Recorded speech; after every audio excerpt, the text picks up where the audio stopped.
I am so glad you convinced me that the family car should be the Defender 110. It is so beautiful inside.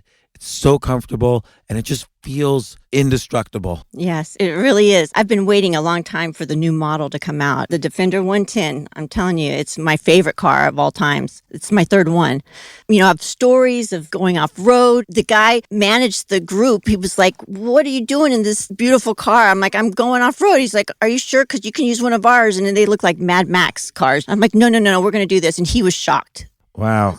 Well, it's great because the Defender has been reimagined for 21st century adventure, and its unparalleled off-road ability, as well as its robust interior, are invaluable whether you're headed towards uncharted territory or just a weekend of exploration. The Defender 110 tackles challenging surroundings with absolute confidence. The SUV conveys strength outside and in, featuring peerless technology like an intuitive driver display and an award-winning infotainment system. That's my favorite part, to keep you connected no matter where the journey takes you. Adventure is unique to everyone, and so is the Defender. Choose from the two-door Defender 90, the four-door Defender 110, or the larger Defender 130 with the ability to seat up to 8 passengers. You'll find uncompromising performance in all three. So pack up and go even further with the Defender 110. Learn more at LandRoverUSA.com/Defender.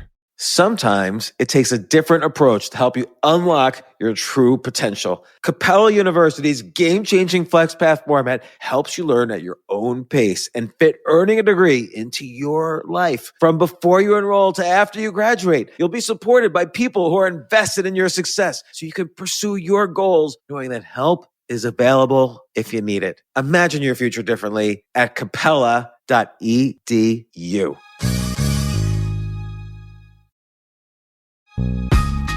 This isn't your average business podcast, and he's not your average host. This is the James Altucher Show on the Choose Yourself Network. Today on the James Altucher Show. You know, people always try, I can't wait to get to the top. Who cares about being at the top? It's the journey. I'll never forget, one day Jimmy handed me an envelope, and I had no clue what it was. And I opened it up, and it was a check. It was a check for $25. And I said, what is this for? He says, well, I bought one of your jokes. And at the time, James, I was a paper boy, and I was getting paid half a penny a paper for every paper I delivered. I had to throw 2 newspapers to make 1 penny. I had to be like 5,000 papers to make $25. To make $25. So when he handed me this check for $25, I had never seen a check made out to me before. I cannot believe somebody paid me for a thought that I had in my head. And I called the next day after I got the cash, and I quit my paper route. I called my supervisor and I said, look, I don't know how to break this to you, but I'm very, very rich now. And I need to give up my route, and you need to find somebody else. But anyway, I was really happy we quit. I let that job go and moved on to the next phase of my career and became a full-time comedian and comedy writer. How old were you then? I was probably 12 years old. And I always wonder, do you think you could have achieved or caught up somehow if these things interested you later in life than when you were 12?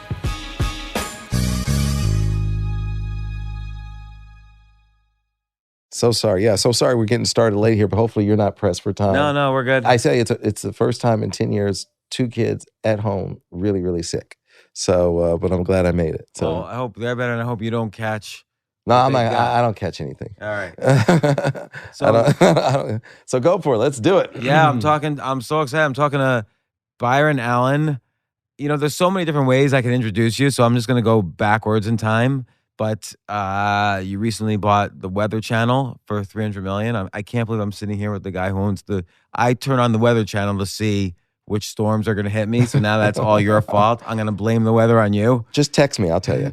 I want the weather. If I want the weather to change, I'll text you. Yeah, just text me. I can always make it 80 degrees and sunny. Just tell me where you're going, and we'll make sure it's 80 degrees and sunny for my new friend, James. Do you ever see that Larry David or the Curb Your Enthusiasm show where he thinks the weather guy is lying so he can have an empty golf course? So the weather guy will say, oh, it's raining, and then it'll be sunny, and the weather guy will be the only guy on the golf course. That's so funny. I love that. So now I'm gonna go backwards in time. Byron Allen you were probably the youngest comic ever on the Johnny Carson show. You were a stand-up comedian starting from the age of 14. At the age of 18, you're on the Johnny Carson show. I don't think anyone ever was younger than you performing stand-up on the show. Yeah, we're in my office right now, and that's the jacket I wore right there behind you. I wore that jacket on The Tonight Show. I always say comedians have two birthdays. The day they were born, for me, April 22nd, 1961, and the day they did The Tonight Show with Johnny Carson. That's great. And that was May 17th, 1979. And then I was 18 years old. So two things about that. One is, before you arrived, we were sitting in the office. I was thinking of taking the jacket out of the frame and wearing it and just greeting you as if nothing unusual was happening. But I figured I didn't know what your temperament would be on that. And the other thing is, I watched the act. Great at age 18. You were pulling it off. Like, the audience was enjoying it. You were making insightful comments about your parents and your dad. And Johnny Carson calls you over to the couch. Like, did you expect that? I was hoping. Because, by the way, that was a big deal. That was a big deal. And I was hoping, look, I was, Johnny was, absolutely one of my biggest heroes. I absolutely love him. He inspired me to do what I'm doing. I was a kid from Detroit, Michigan, and born there in 61. And in 68, Martin Luther King was assassinated. And we had really bad riots in Detroit. I was 7 years old. And the military came in and took over our neighborhood, and we were under military siege, and we were on lockdown. I mean, within minutes of them assassinating Martin Luther King, I was looking down the barrel of the tank. And troops were walking all over our neighborhood and on our lawns with bayonets and the dogs, and they were very clear: don't move or get in your house or we're going to kill you. Or we're going to shoot you on the spot. And definitely do not be on the streets after dark, because that's just an automatic shoot and kill. So it was extremely tense the summer of 68. And my mom said, let's go visit some friends and family in Los Angeles. So we ended up going to L.A. and for what was supposed to be a 2-week vacation.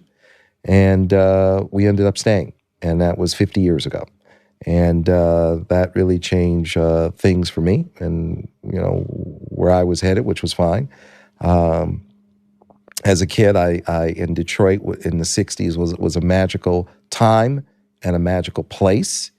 We were making the cars for the world, and we were making the music for the world. And we won the World Series with the Tigers. So it was just a magical place, and I couldn't wait to grow up and go work with my dad at Ford Motor Company, because my dad worked at Ford Motor Company for 30-something years, or my granddaddy, who worked at Great Lakes Steel for 30-something years. And these were guys who probably never called in a day sick. They tried to make a 24-hour day, 36 hours, and they ate out of a brown paper bag and drank really bad coffee, but they didn't know it, that they made. I really saw that work ethic with them, and it always stuck with me. And when my mom and I came out here to L.A., we really struggled quite a bit, stayed on a lot of sofas and a lot of floors. And did you have family out here? Yeah, my grandfather's sisters. And it was quite an interesting time. My mother she got pregnant with me when she was 16. And she had me 17 days after her 17th birthday. So on paper, I didn't look like a very good bet. A little black baby born to a 17-year-old black teenage girl in 1961 in Detroit, Michigan. You probably wouldn't bet on that baby too heavily. And, that's what, is one of the remarkable things about this country, is when you look at where someone starts with such humble beginnings and how it could not go very well, and how it changes along the way if you work hard and have faith. I'm sorry I don't know this, but where's your mom now? She's here. Her office is right on the other side of this wall. Oh, you're kidding? Yeah, but she's not here right now as we speak. Well, So, what but does she do for the company? she's one of the executives here. She's an exec producer, and great. she's one of the executives here. You know, my mother ended up getting a number of jobs. One of them, you know, I remember she went to the Urban League, and the Urban League had like helped out and helped her get a job at the Salvation Army. And at the Salvation Army, she was one of the counselors that helped pass out goods and food and shelter and services so people wouldn't be homeless. So I used to go with her and watch her help the homeless and make sure people had food and shelter. And the irony is that both the Salvation Army and the Urban League have recently honored me, and they never knew that. And I shared that with them, that, you know, her first job here was with, you know, the Urban League, and they helped get the job at the Salvation Army. But she went on to get into UCLA, and she ended up getting her master's degree in cinema TV production.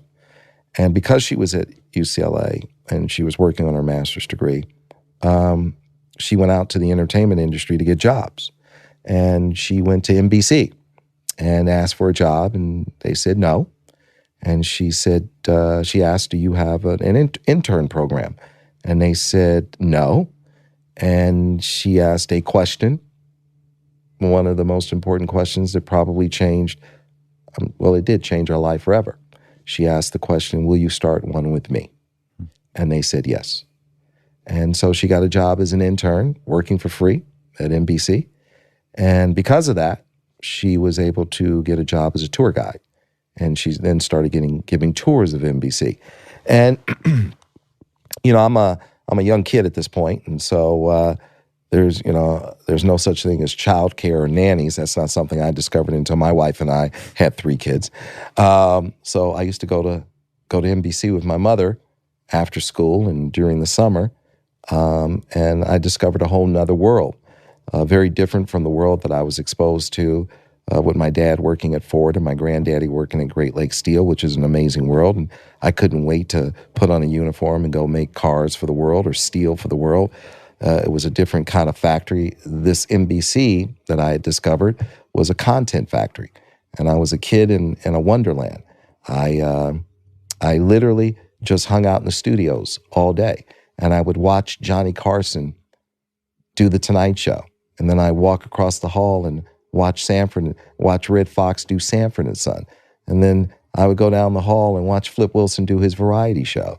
And then I go and watch Bob Hope do his specials. And I would watch Freddie Prinze do Cheek on Demand. And I would just go from studio to studio. I was watching them do Days of Our Lives. And I go to the local little news studio and I watch an unknown sportscaster do the sports, Bryant Gumbel, before he got the Today Show. And I watched the unknown weatherman, do the weather before he got, Pat Sajak, before he got Wheel of Fortune. I'm just watching, and I'm watching the camera crew work with the director, work with the lighting director, work with the grips, the writers, the producers, work with the executives and the negotiations. And I'm just a kid, and I'm wallpaper, and I'm just standing, and I'm watching the process. And I'm watching them make talk shows and sitcoms and game shows and soap operas and 24-hour and newscasts. And I'm watching 24-hour news operations. And I thought, wow, this is amazing. What a wonderful way to go through life, entertaining people, informing people, and making people laugh. And I had an epiphany.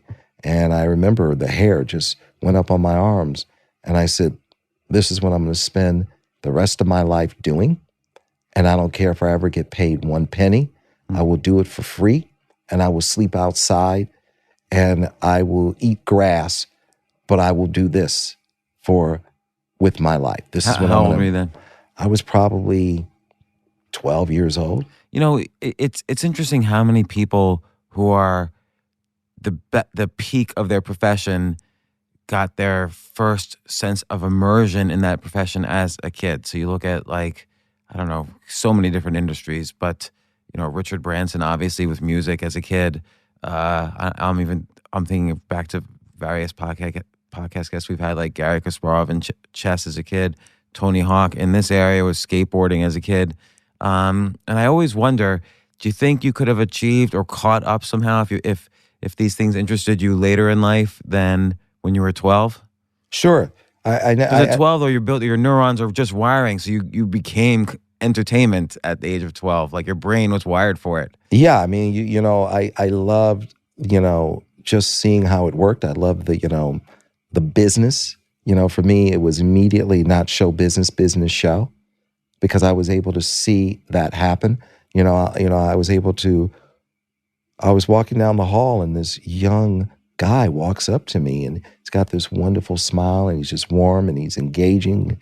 He's just a lovely person. It's Brandon Tartikoff, and he's the youngest network head in the history. He's just as wonderful as he can be. And I was probably 18 years old, and I was like, hey, nice to meet you. And he had just moved out, and I said, I have some ideas I'd like to share with you. And he said, I'm kind of booked, with the office. And I thought, oh, I understand. And he says, but why don't you come over to my house? Okay, I've got to tell you something. All my years on this planet, no executive has ever invited me to their home. And this guy invited me to his home. I sat there Saturday afternoon. We talked about our passion for television. And I'll never forget, he said, my wife and I just had our first baby, and my wife's sleeping and the baby's sleeping. You want to peek in and take a look at the baby? I said, sure. And we peeked in. He goes, be careful. Don't wake up the baby, because my wife, Lily, will be very upset with me. I said, no, we'll be quiet. We peeked in and took a look. I mean, to have that experience as a kid is an experience that is unimaginable. Right, because then, I imagine you probably pitched him some ideas. I don't know if he said yes or no, but he was considered he one of the greatest TV executives, for TV. Like, he's one of the greatest TV executives ever. He's one of the greatest TV executives ever, hard to beat. And so for me to have that experience as a kid, and my mother went on to become a publicist and, doing publicity in the marketing department at NBC, and she covered a lot of these shows. Little House on the Prairie was one of her shows, and she covered Cheek on the Man and some of the others. And so for me, it was great. And I'm sorry to interrupt again. I'm so glad you mentioned Chico and the Man, because I feel like there were the early 70s, and then I feel there was another golden age maybe in the late 00s when you had, Mad Men, Breaking Bad, and kind of these gritty dramas like that. But Chico and the Man was so gritty for its time and so beautiful, from the theme song all the way to the end. It unfortunately cut short when Freddie Prinze died. But, yeah. That show, the Norman Lear shows, Welcome Back, Kotter, like these shows were like great, fantastic, real urban types of shows. Changing television. It was another golden age of TV.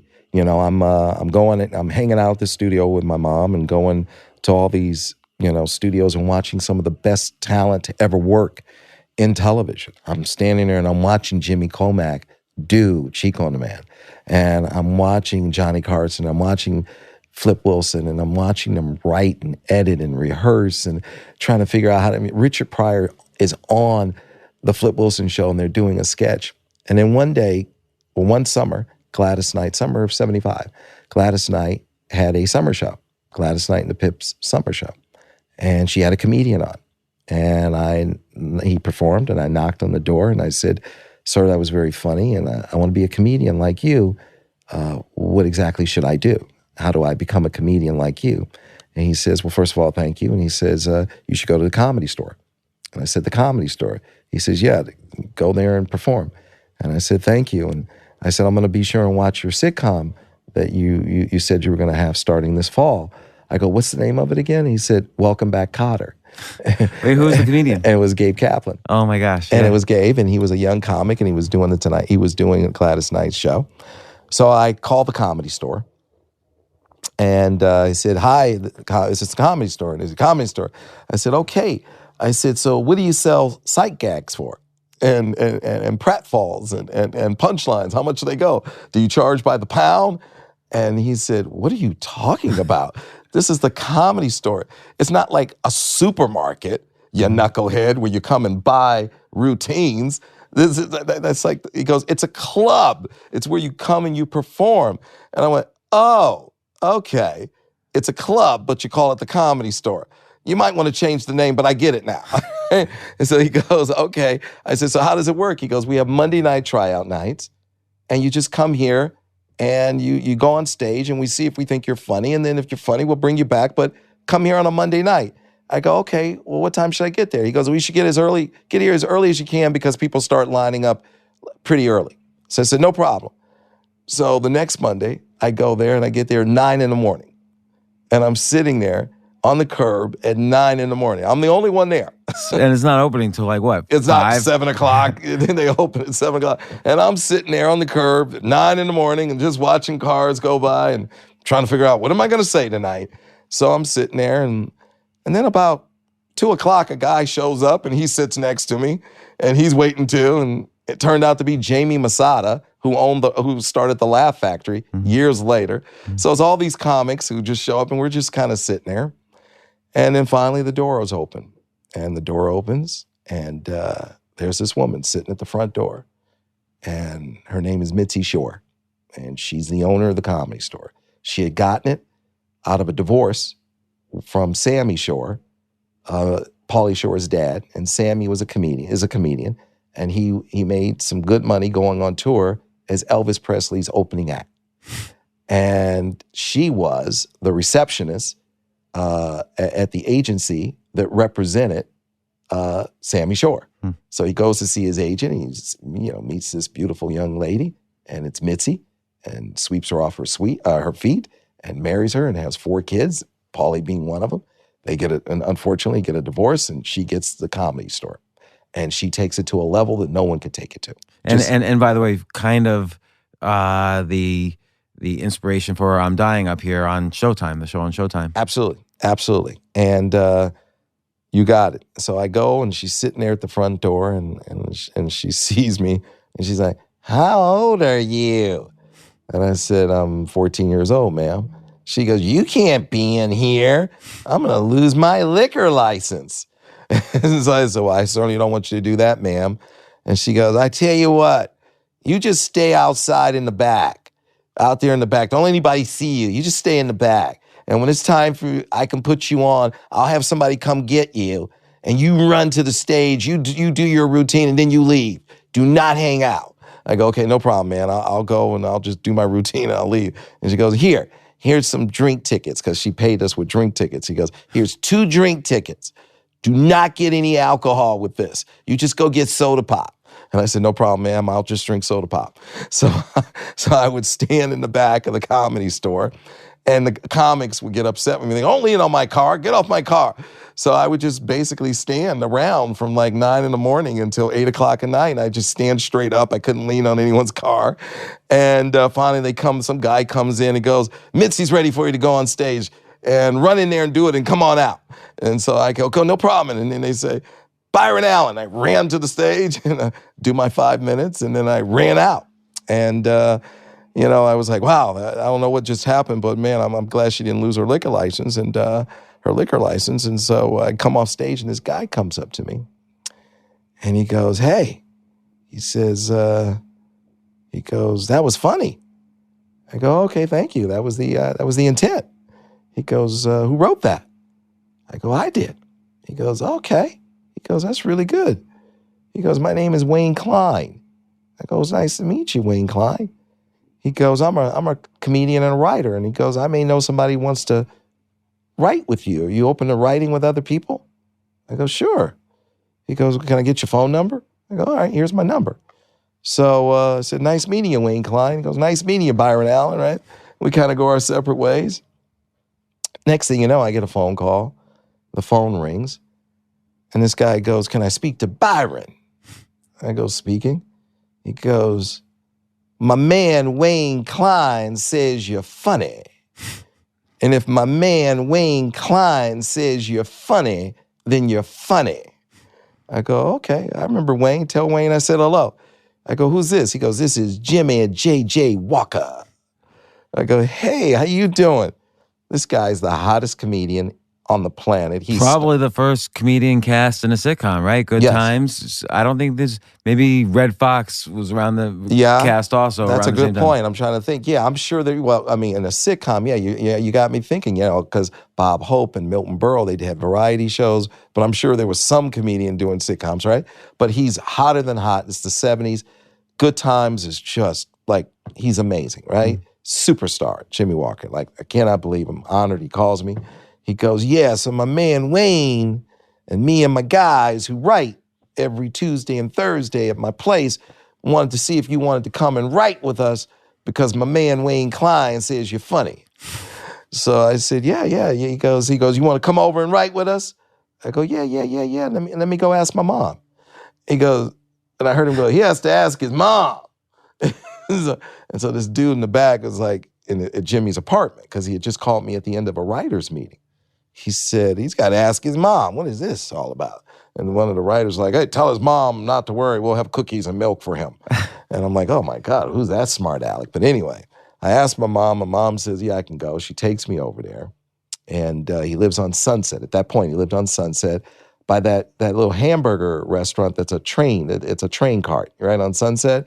It's like a caboose, right? Because he was 2 blocks away from the Comedy Store on Sunset. And I thought, oh my God, this is like the greatest bachelor pad ever. When I grow up, I want to be this guy. He's got this great bachelor pad on Sunset. So I go into his apartment a Tuesday night at 7:30.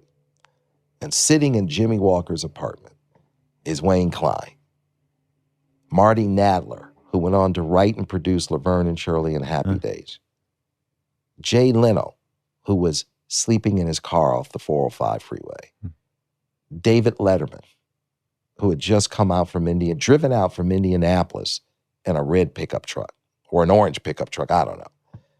And because he wasn't sure he was going to be able to make it, so he wanted to be able to get back in his pickup truck and drive back to Indianapolis. You know, until I was researching you, I didn't know that Jay Leno and Letterman wrote for Jimmy Walker. That surprised me. Oh my God. It's, and the guys in this living room every Tuesday and Thursday, it was Comedy University. It was Jeff Stein and Wayne Dugan, who went on to do Mr. Belvedere. And we just sat in his living room around the coffee table. And what would that process be like? We would present our comedy material. We would say, here are the jokes that I wrote. And we would read them out. And the guys would say, that sucks. That's not funny. What were you thinking? If you don't drink, you need to start drinking. Come on. It's not an easy room. You're talking about some of the best comedy minds on the planet. And, I'm like 14 years old. These guys are in their 20s. And we're writing jokes. And bring that to me, Eric, if you would. We're writing jokes. You guys, what's good? You have your camera. So this is a photo of me, 14 years old, sitting in Jimmy Walker's apartment. The guy with the short white pants, that's David Letterman. Right? You see it? That's Marty Nadler. We're sitting in his apartment. Jimmy Walker's next to me, right? And we're just sitting there, and we would just sit there for hours and hours at a time. Well, what would you learn from these guys? Like this must have been, like you said, Comedy University. Like, what were some of the things you learned? The art of writing comedy. It's a craft. It's a unique craft. And I learned so much. Leno and Letterman, and just Marty, just move this word, change this word. Okay, that's a good idea. That's a good idea, but that's a bad joke. How do we take that idea? Okay, let's expand it. Move it over here. Change this juxtaposition. Move this over there. Can you remember like a specific example, like a specific kind of joke that they tweaked and made work better? Oh my goodness, you're going way back. It was so funny. I think we had notebooks, reams of notebooks. I have reams of notebooks of like jokes that Letterman wrote and submitted. And it was just so unique. And it was like, and Marty was, we called him, I think, Dr. Nadler, because Marty was always he fixed it, and he always, like, okay, you know what? I was 70, 80% there, and you got me there. Because he tweaked it. He always tried to find the best of it. I'm trying to think of ideas. It was just you have an idea there, and I just loved it. They just showed you how get to that punchline as fast as possible. Words, that's the enemy to the joke. The longer you take to get to that punchline, the funnier that punchline has to be. And you have to use word economy. You have to find words. You have to create that picture, and you have to make sure you're using the perfect words in the perfect way, the perfect, tone in your voice and the way you say it, so you sell that picture and get that laugh. And Jimmy Walker had a particular kind of delivery, obviously. So you're sort of writing for his delivery, His voice. But what would make a good premise, for instance? Jimmy's an observational comic. So it was really about observation. What did just whatever it was, just did you notice this? And why do people say this? I was reading the other day. So it was that.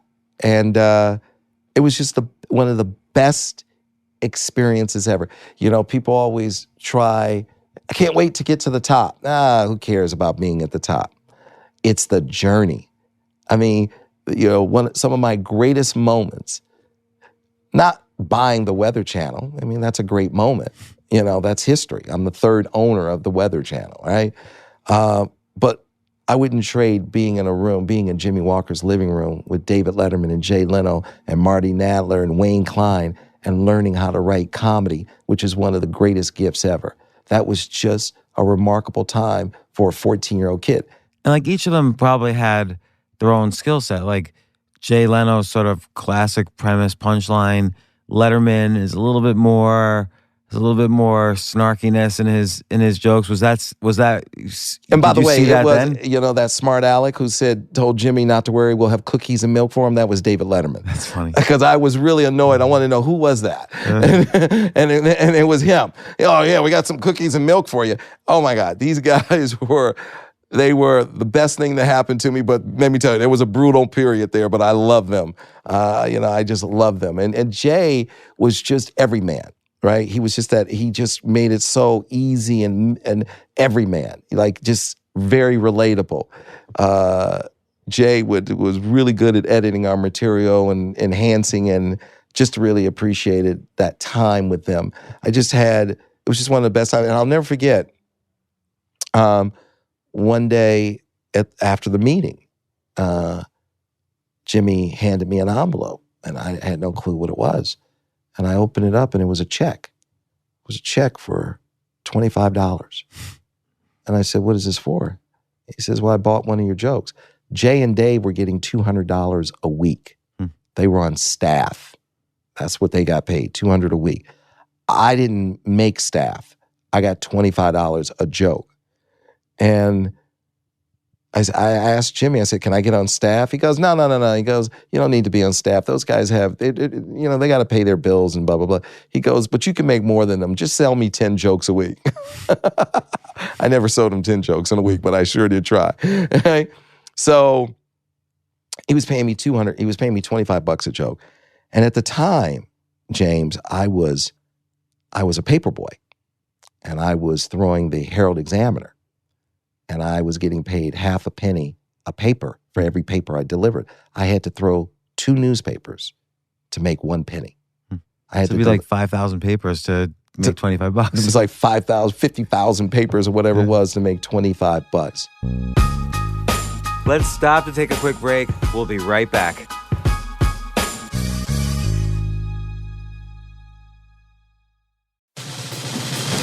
These days, we're all investors, trying to be smart with our money despite our worst impulses. But at iShares, we believe that deep down inside of every investor is a better investor. One that's just waiting to be let out. Explore iShares ETFs and insights and let your best investor out. Visit iShares.com for more information.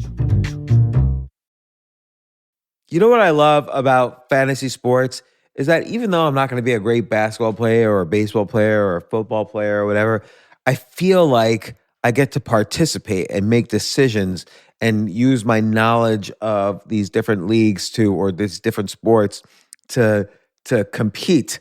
So it's I can pick my team or I can pick my favorite players, and I could use my knowledge to make predictions and maybe even make money. So with the basketball season here, you can now pick combo projections across football and basketball from the Specials League on Prize Picks. This is a league created specifically for combo projections that include two or more players from different sports or leagues. Want to play alongside some of PrizePicks' favorite players like rapper Meek Mill and comedian Andrew Schultz, who's also been a guest on this podcast, and I've been a guest on his? You can now find community plays under the promos tab of the app to view entries for some of the biggest names in the PrizePicks community each week. Look, PrizePicks even offers a reboot policy so that your entries stay in play even if one of your players gets injured. For football and basketball games, if you have a player who exits the game in the first half and does not return in the second, that player is rebooted. PrizePicks is the only daily fantasy sports platform with an injury insurance policy. What? So I love playing it. I love anywhere where I can use analytical ability with my interests to demonstrate some skill and maybe make some money. And I like the game-like aspect. I do wish they had chess as a category on prizepicks.com, but I'll settle for what they've got. Maybe I should make my own fantasy chess league. But in any case, I love PrizePicks. Go to prizepicks.com/James. Use code James for a first deposit match up to $100. That's the easiest $100 you're ever going to make. So that's prizepicks.com/James and use code James. Daily fantasy sports made easy.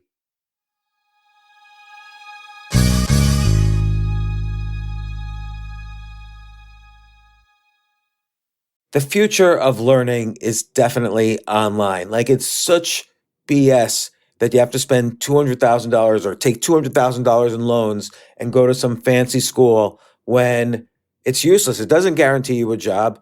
Most employers, including me, do not care about degrees or grades or anything like that. We want to care that you love what you're doing, that you know what you're doing, in some cases that you have experience or that you're willing to learn. But people in general love learning and are curious. Like, the key to success is curiosity. And I think masterclass.com is the perfect model for online learning. I'm really happy they're sponsoring this episode.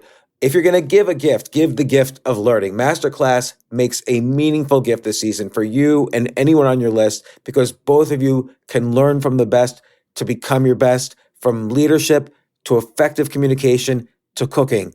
Let me tell you some of the classes I've taken. I've taken comedy from Steve Martin. I mean, can you believe I can take a class from Steve Martin on comedy, or Judd Apatow, my favorite comedy director? I could take an actual class from him on writing. Wolfgang Puck on cooking. Dan Brown on writing, or Judy Bloom, who's been on this podcast, on writing. By the way, Wolfgang Puck also has been on this podcast. It's such a pleasure. I try to take classes all the time from masterclass.com. And whether you're watching Masterclass on TV or listening in audio mode in the app or on their site, the quality speaks for itself. It's like these Masterclass instructors are your own personal mentors that are going to help you reach the next level. How much would it cost to take one-on-one classes on comedy from Steve Martin or on chess from Gary Kasparov? You just wouldn't be able to do it. But it would cost hundreds of thousands of dollars. With a Masterclass annual membership, it's $10 a month. Memberships start at $120 a year for unlimited access to one-on-one classes with all 180 plus Masterclass instructors. So it's not just $120 for one instructor. You get all 180 plus Masterclass instructors. Boost your confidence and find practical takeaways you can apply to your life and at work. And if you own a business or are a team leader, use Masterclass to empower and create future-ready employees and leaders. That's the real education in today's world. So this holiday season, you can give one annual membership and get one free at masterclass.com/JAS. JAS, of course, stands for the James Altucher Show. So right now you can get two memberships for the price of one at masterclass.com/JAS. Masterclass.com/JAS. Offer terms apply.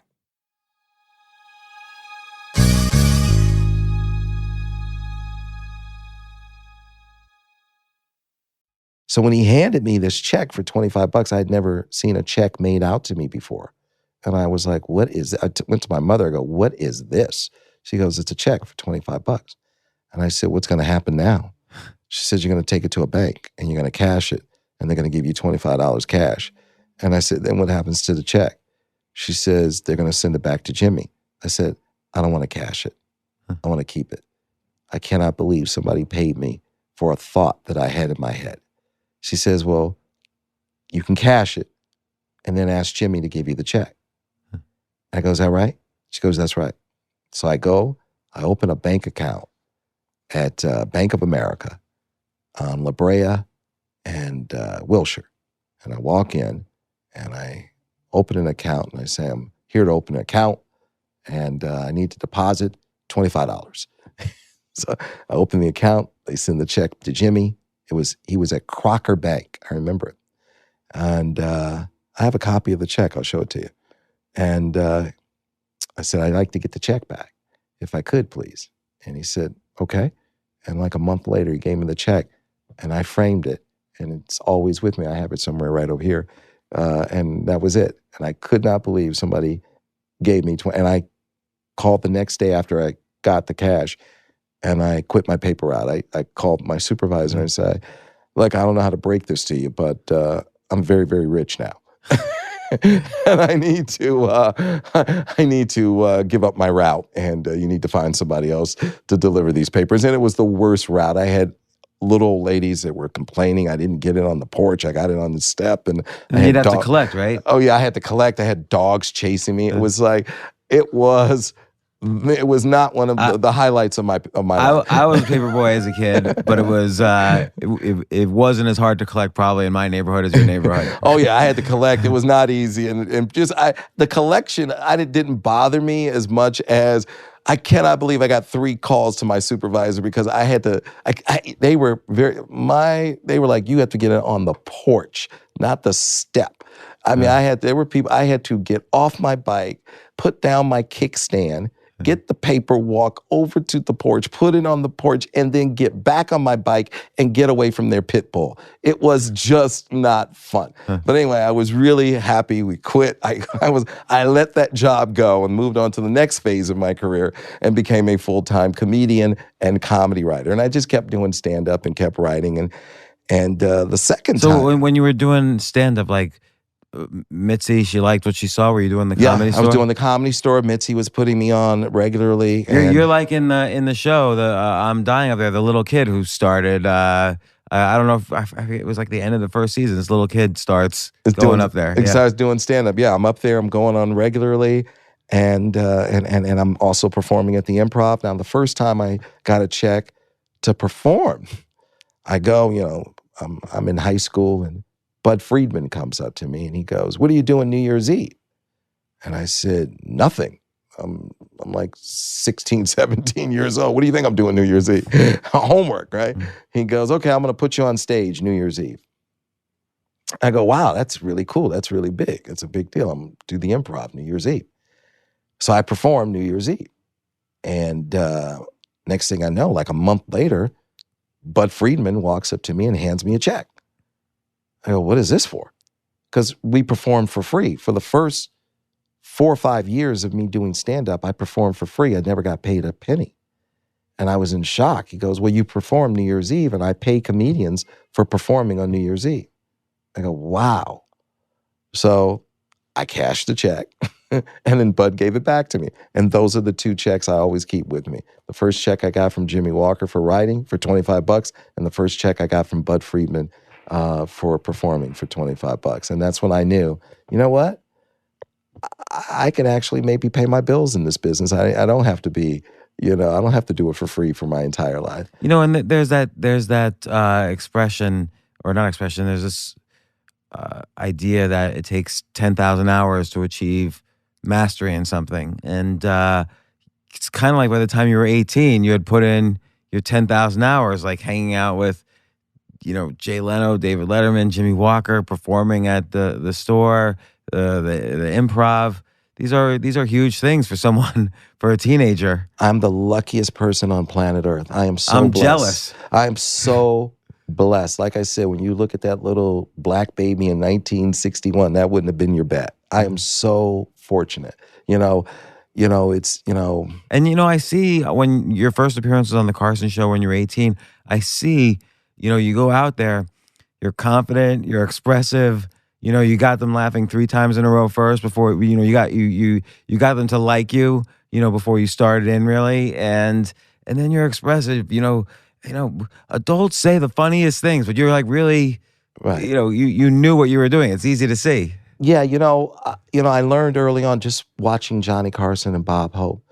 And I realized, because I'm just standing there and I'm watching them, I'm like, it isn't about being the funny on television to succeed on TV. It's not about being the funniest. It's about being the most likable. Because on television, that's such an intimate medium. And that you're in people's homes, you're in their bedrooms, you're in their living rooms, you're in their family rooms. You become, and they can spend 5 hours a day with you. As a matter of fact, when you're on television, they spend more time with you than their closest relatives. And the thing about television is that if you're not a good person, it will come through. And if you are a good person, it will come through. And if you are a good person, it will come through and people will feel comfortable with you and you can stay on that platform for decades. And people, because somebody asked me like, wow, I've been watching you on TV since 1979. You've been on television over like 40 years. And I go, what's your secret? I said, you know what? It's not about being the funniest. It's about being the most likable. Because, you see a lot of, I see this even at, the clubs I'm involved with. A lot of the guys who are strikingly funny, just in terms of laughs per second. I've never seen anything like it. They don't somehow move ahead past that because, maybe they're insult comics or they don't get that likability going. And that really seem to be almost a more important skill or possibly a more important skill than the humor. Yeah, and a lot of comics don't really get that. They don't understand that. So I was fortunate enough to see that with Bob Hope. And I would watch, because Bob Hope would use, well, first of all, the stage was built for Bob Hope, that Johnny Carson did The Tonight Show. And Johnny had such a phenomenal stage. It was stadium seating. It raked up, right? Versus a lot of TV studios, they sat in a pit and you look down. But when you look down, it makes your eyes look down. And the camera, it always looks as if your eyes are closed. So Bob was smart. He developed a TV studio where the audience was stadium seating, and it forced his eyes to open up and look up at him. Was that new with Johnny Carson? Like, did Ed Sullivan have that? No, you think about the Ed Sullivan Theater. Think about where David Letterman and now Colbert, where they do it. They're sitting in a pit. And so you're looking down, kind of forcing you. Now, he may look up at the balcony, which is great. But what was great about Bob Hope's stage was that it had the stadium seating. And when you look up, it tends to force you to also open up your body. And you're more open and expressive because you are trying to perform, you're emitting energy to perform to the person in the back row. So it's more like a theater, but it's a TV studio.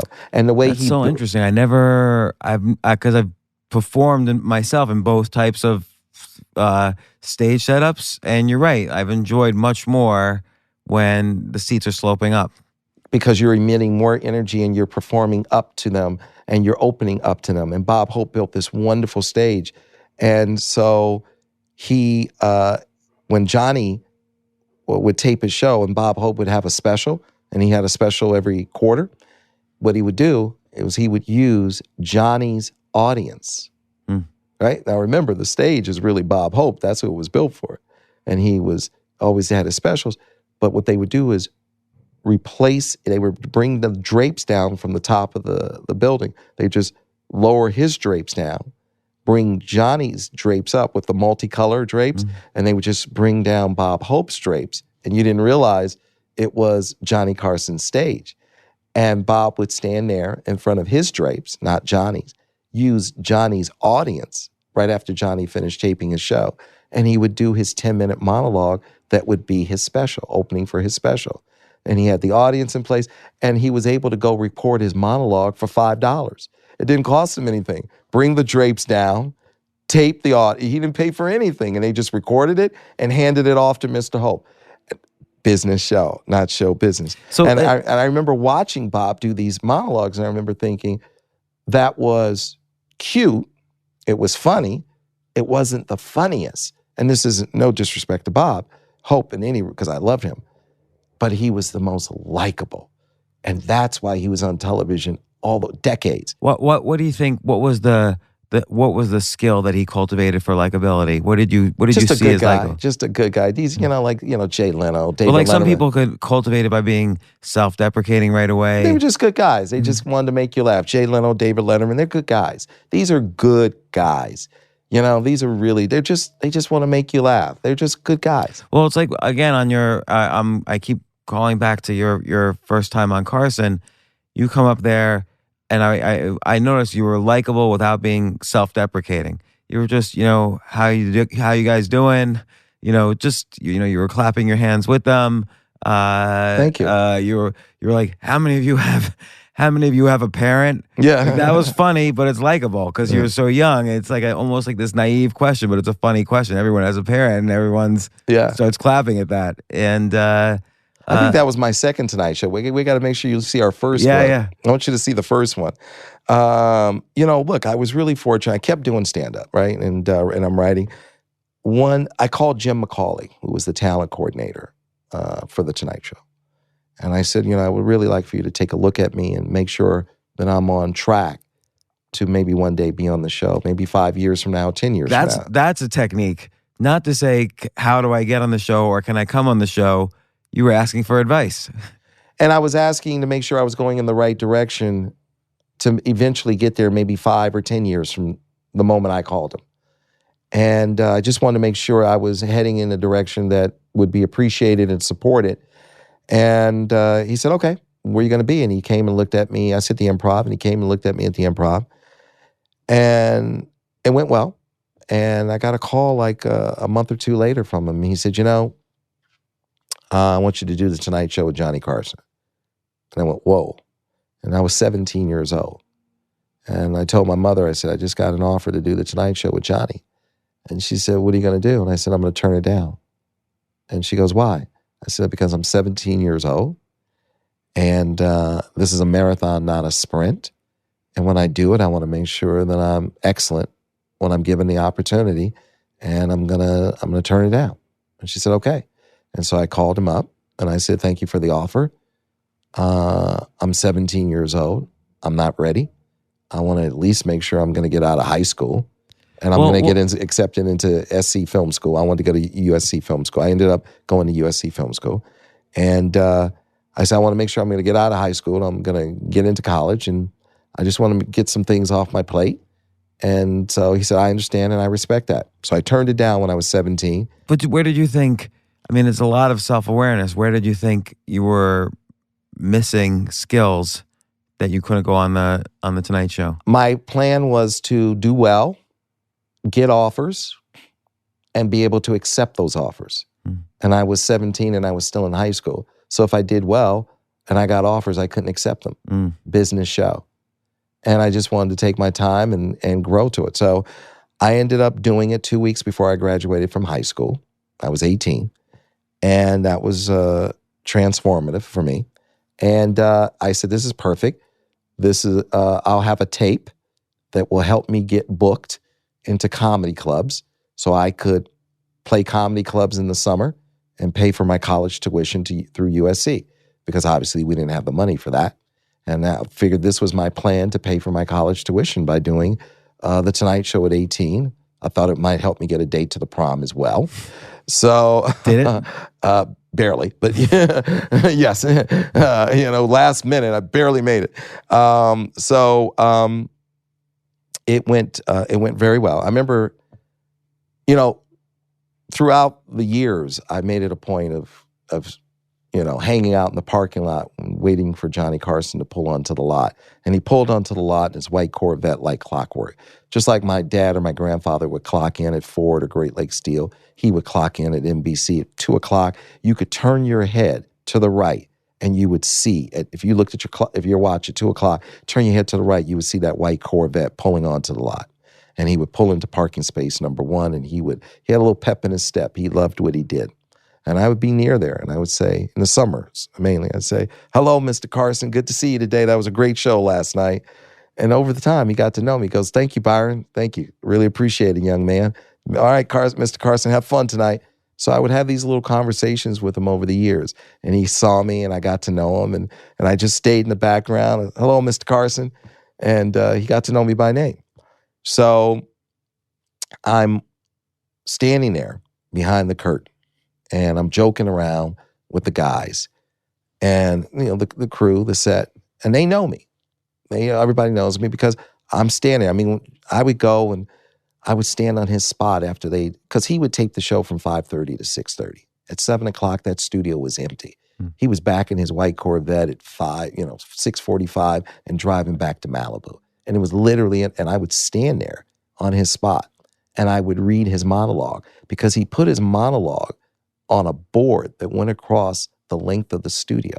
And that way, when he was performing, he could go from joke to joke to joke. And he would decide which one he was going to do next instead of a cue card boy holding the next joke. He created that because normally you would have someone flipping the cards. And if they flipped a card, you had to take that joke.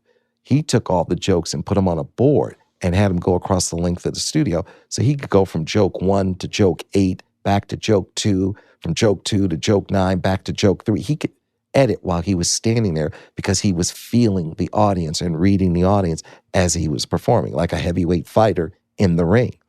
And I would stand there and on his spot, and I would read his jokes, and I would sit behind his desk, and I would interview some of the crew who were cleaning up, and it was home for me.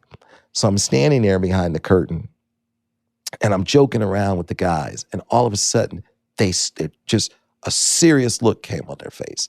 And they stopped laughing. They stopped joking. I'm like, I don't know what's going on. And they're like, and they clear their throats. And they go, and I turn around and it's Johnny Carson. We were in the commercial break and he was about to introduce me. He got up from behind his desk and he went behind the curtain where I was standing. And he looked at me and he said, son, don't worry. You're going to be great. It's the best. It's the best. So you walk out there. I walk out there. I could have made chairs laugh. And I remember thinking, in the next 5 minutes will change my life and my mother's life forever. It's a lot of pressure you just put on yourself. A lot of pressure. And I say, you know what? Go out there, have fun, and take care of business. Boom. He introduced me. I hit the spot. Boom, boom, boom, boom, boom, boom, boom. Next thing I know, he calls me over, shakes my hand. The next day, we had 10 offers. 10 offers. So, okay, a couple of questions. One is, you're putting a lot of pressure on yourself. But I didn't see it as pressure. I saw it as an opportunity.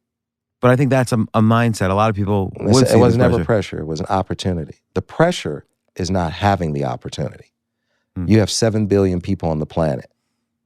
99.9% of them never have the opportunity. I never saw it as pressure. I saw it as a blessing that I have the opportunity to change the trajectory of my life and my mother's life for the better forever.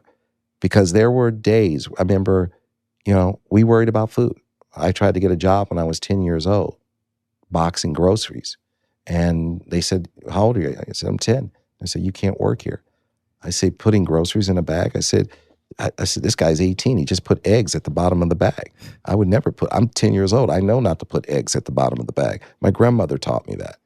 And they said, no, you can't work here. And I remember walking out of it was Ralph's. It was Ralph's supermarket, still there on La Brea. And I remember walking out and I saw this lady take a grocery basket and put it in a machine. And she took a stamp out of the machine.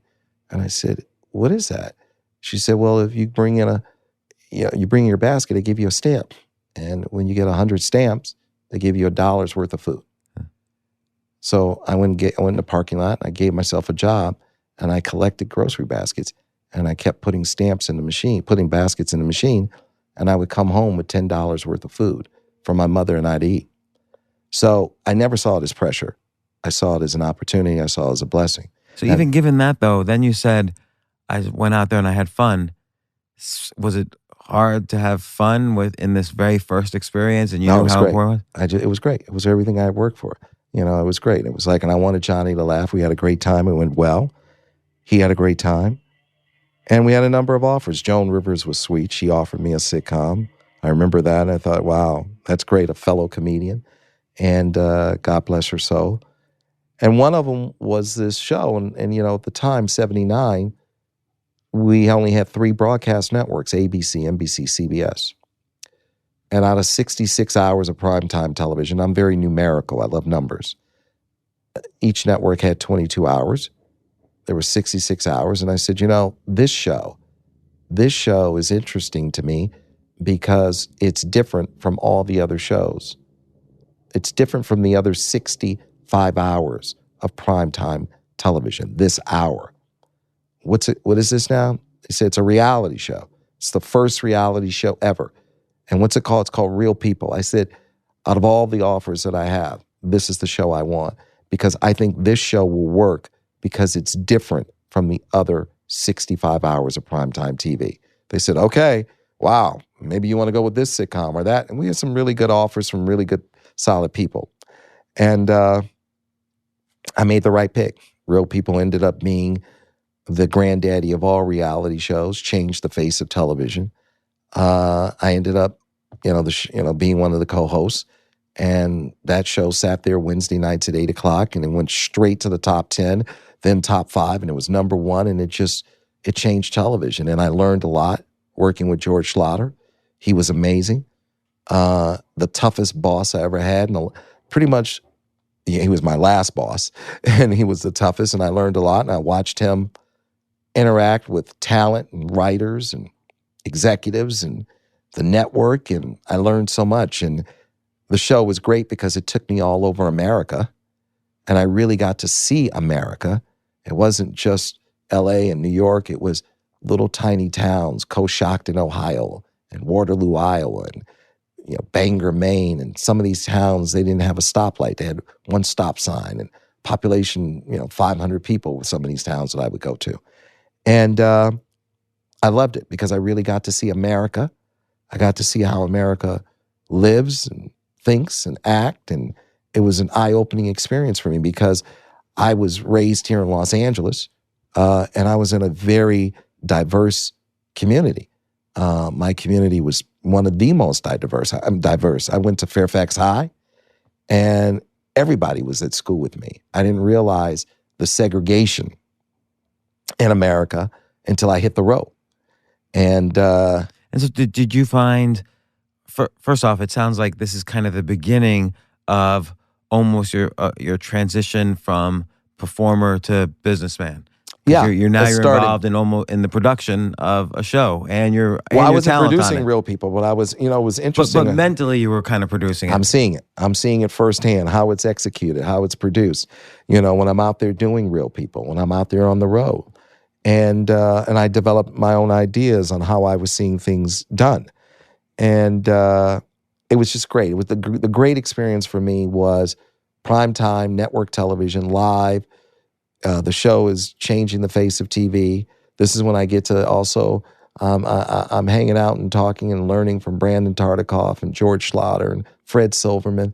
These are the icons of television. And I'm learning from the best of the best. And then Real People went off the air in 84. And I went on tour at that point. I had one of the greatest personal appearance agents of all times, Ben Bernstein. And Ben Bernstein was my agent. And Ben represented everybody, every music act on the planet. And he had me out on tour with everybody, opening. And I'll never forget, he called me up because we had an arrangement, Ben and I. I said, Ben, just run everything by me. Don't worry about it, big or small, just run it by me, and I'll decide whether or not. He says, no problem. So Ben calls me up one day and he says, Byron, I run everything by you. I go, yeah, Ben, yeah. He says, listen, I know you probably won't be interested in this, but I got to run it by you. I said, okay, Ben, what do you have? He says, well, there's this young lady. It's like her second time on stage. And the record company is doing a showcase for her here in Los Angeles. And they need somebody to warm up the crowd. It's going to be at the Roxy. And it's only going to be about 200 or 300 people, but it's the industry to introduce this young lady to the people in the LA in the industry. And it only pays like $25 just to warm up the crowd. But just wanted to let you know that, that's available if you're not doing anything next week. And You want to warm up the crowd for this young lady. I go, $25? Ben, thanks. I appreciate you running that by me. I'm going to pass. No, but thanks a lot. No problem. I go, by the way, what's this girl's name anyway? He goes, Whitney Houston. I go, what? I go, Whitney Houston. I said, you know what, Ben? I was at the record store yesterday, and I was walking down the aisle, and I saw this beautiful woman on the cover of this album. And I saw her, and I picked this album up, and I said, I don't even care if this girl can sing. She's so beautiful, I'm buying the album. Right? I said, but I actually bought it, and man, she could sing. Like, she's amazing. I said, Ben, let me be really clear. I'm accepting that gig. Okay. I feel like you're like the Forrest Gump of comedy and entertainment. Like you kind of, now luck is created by the prepared, but yeah, you're sort of stumbling into these amazing opportunities. I'm stumbling. I'm like, I have the most blessed life, James. I'm telling you. So I said, you got to get me a couple of tickets. Me and my mom. I'm going to take my mom. This girl is amazing. Boom. Right. So I go to the Roxy. I do my 25 minutes. She hits the stage. I think she got 5 standing ovations that night and never looked back. When you're opening up for an act like that, is the audience like, just get to the act already? Do you ever feel that pressure? Some of the shows. I mean, look, I was, I did I went out on, Ben had me out with everybody, opening for Lionel Richie, Kenny Rogers, the Pointer Sisters, Dolly Parton, Al Jarreau, Smokey Robinson, Gladys Knight, Patti LaBelle, Julie Andrews, Sammy Davis Jr., Paul Anka. It's hard for me to think of who I didn't open for. I'm playing, Carnegie Hall to 18,000 seat, arenas in Boise, Idaho, with Lionel Richie to, casinos, every casino. I'm at Caesar's Palace with Sammy Davis Jr. It's like I bought the rights to make Sammy's movie because I went on tour with him and opened for him. And, so it's just so, because I'm traveling with all of these amazing artists and I'm watching them and I'm watching how their process and how they get prepared. I'm super blessed. So I go on the tour and I just open for everybody. And I'm also doing comedy clubs when I'm not opening for them, and I'm writing, and and then I made it a point. You're right. This is when it kind of starts to move into the business, business show, not show business. I made it a point that when I went on the road, I always invited all the people who owned and operated the local television stations to come to our concerts and to come to our shows. So I got to know everybody who owned and operated TV stations in America. Because I watched Bob Hope. I remember I was standing around and somebody said something about Bob Hope's TV specials will be on until the end of time because Bob Hope is best friends with the guy who owns the network. And I remember being a kid, and Bob Hope plays golf with the guy who owns the network. So Bob Hope will always be on. And I remember being a little kid and just overhearing that conversation. But it's so important. The lesson out of that is relationships build business, not the other way around. There it is. But how fortunate am I to hear that at 12 and let that sink in and accept it? So I made it a point to make sure all the people who owned and operated TV stations come on out and get to know me and hang out. And there was that simple little, because Bob Hope knows them and they know him, there's never an issue. So I went to my first, I had a contract dispute with Real People. And they had kicked me off the show for a short period of time, but later brought me back. And I didn't like that feeling. And I really wanted to that accelerated wanting to learn the business side of show business. So I went to my first NATP, the National Association of Television Programming Executives, in January of 1981. And I've gone every year since. So we're coming up on my 38th consecutive NATP. And I go there January of 1981. It's at the New York Hilton. and on 6th Avenue, Avenue of the Americas. And I go there, I'm in the lobby, and I go with my mother. I'm 18, 19 years old at this point. And I walk in and I say, who's the best in the business? I'm in the lobby. And they said, Al Massini. Al Massini. I go, where is he? He's upstairs on the 40-something floor. So I go up the elevator. We had to wait a half an hour because it was packed. Hotel was not big enough to handle this convention. It's packed. We go up to a suite. I go up to a suite, and I walk into the suite, and his back is to me because he's speaking to a group of men. And to the right of him is a monitor wall. And on that wall, nobody had ever seen a monitor wall before, like a wall of monitors. It was new. This is January of 81.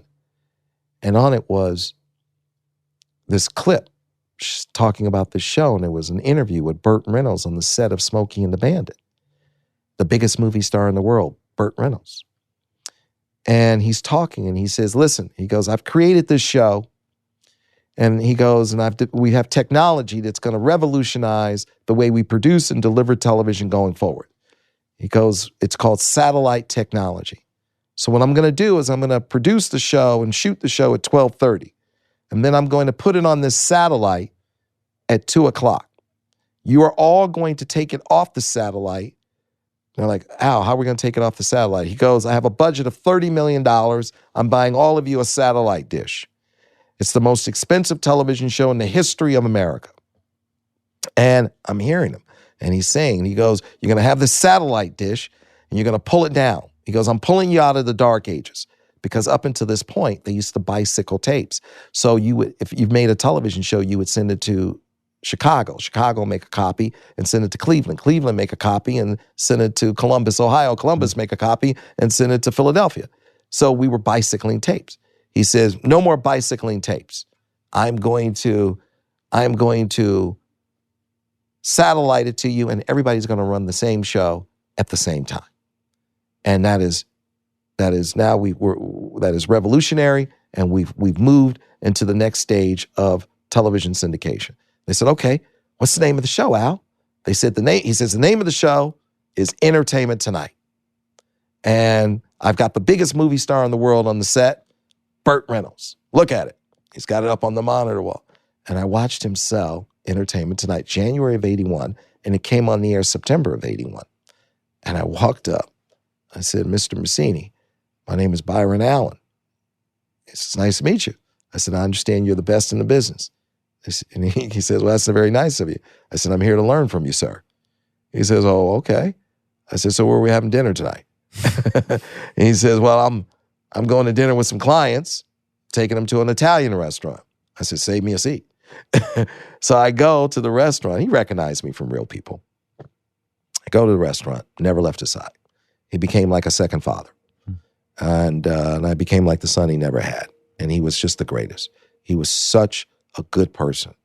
And I watched him sell Entertainment Tonight and Star Search and Lifestyles of Rich and Famous and Solid Gold and Runaway with the Rich and Famous.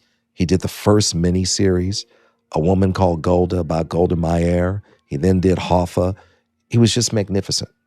And I learned so much from him. And he was just such a great human being. And I could talk to him about anything. And he never made me feel ashamed. And he always said, oh, that's no big deal. Here's how you handle this. Don't worry about that. Oh, yeah, let's do this. Okay, don't worry about it. He was just the best. And he was just phenomenal. I learned so much. Where was he working? Who was he working for? He created a company, started a company from his dining room table, which is what inspired me to start from my dining room table, called Telerep. And his real job was representing local television stations and selling their local television airtime to national advertisers. And he started that from his dining room table, and he built that up to a $1 billion a year division. He sold over $1 billion a year of ad time. That's how he made his money. And he did the television shows because it was a great creative expression for him. And he liked all the pretty girls that he hired for Solid Gold, and because the Solid Gold dancers, and so he was a guy's guy. He was just a great guy. He loved the beautiful women. But it's interesting how he tied in the selling of advertising with the producing of shows, much Business. like That was the business. but much like how you did when you started Entertainment Studios, you had skin in the game selling the ads That's on the right. shows you were selling to CBS and He NBC, taught me how to do it. and you were the only guy doing it, like in the 90s. Well, I learned from Al Massini, who created those shows. I learned from Dick Robertson, who ran Warner Brothers Studios, the television division. I learned from Michael and Roger King, who gave us Wheel of Fortune, Jeopardy, Oprah, and Inside Edition. I just attached myself to these guys, and I just made sure I was a sponge, and I learned how to create, finance, produce, and distribute television shows. I have 41 shows on the air today. I have that on because Al Massini and Dick Robertson and Michael and Roger King are a part of my DNA. They showed me how to do it. They taught me how to do it. So what's a takeaway from that? Like, let's say someone's listening to this and they want to, succeed at their profession or go into entertainment. I mean, you had, a very aggressive, like, hey, I'm going to dinner with you. Like, definitely having a mentor is important, or multiple mentors. From Jimmy Walker on, you had mentors every step of the way. So that's important. Getting a mentor, I think the thing is... you get them also from watching and studying and reading. You can learn from their moves. They can be your mentor without you ever meeting them. And I've had a lot of mentors that I don't know that well, but I've read all their books and I've read all the articles and I've studied their moves, and I know the playbook. I was just really, look, Massini said, start where you are. That's what one of the things Al Massini said, start where you are. And he goes, I started from my dining room table. I started my company from my dining room table. Al said, I took the radio shows that I listened to as a kid and I made them TV shows. He said, look, Entertainment Tonight was Heidi Hopper. She was somebody on the radio talking about all the movie stars. He said Star Search was Ted Mack's Amateur Hour. He said Solid Gold was Hit Parade.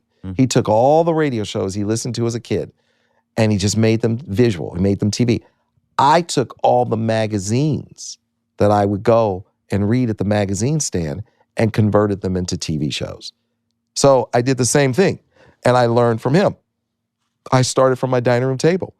I interviewed 6 or 7 funny friends, comedians, and I made my first 1-hour special where I interviewed them out on the field, walking down the street, in the back of a car or in a limo or whatever it was, or, just on the set of their sitcoms. And I made my first 1-hour special. And I said, you know what? I'm going to make this show a weekly 1-hour show. And I'm going to give it away. It's got 14 minutes of commercial time. I'm going to give it to the TV stations for free, which is known as barter. I'm going to keep 7 minutes of the commercial time. And then the stations are going to keep 7 minutes of the commercial time of the 14 minutes in that 1-hour show. I'm going to sell my 7 minutes to national advertisers. They will sell their 7 minutes to local advertisers, local car dealers, banks, and supermarkets.